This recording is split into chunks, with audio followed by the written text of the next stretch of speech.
Hey YouTube, just making a video on the K70 Dunlop tyre install recently done on my Royal Enfield. You can see I've got the wheels off waiting for the tyres to get fitted. And there's the rear tyre going in. I should have probably done the front wheel install first. It would have made it a lot simpler because as you can see the jack was not supporting it at the front off the centre stand, and if the bike rolls forward it makes it hard to get the jack out unless you got a second jack. So do the front wheel first, and it's a bit of a tight squeeze. I had to undo the number plate at the front there and grind down the bolts because it was hitting the tyre, the larger profile tyres.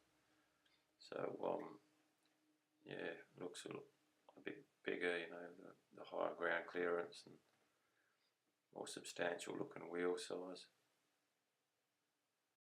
Thanks for watching.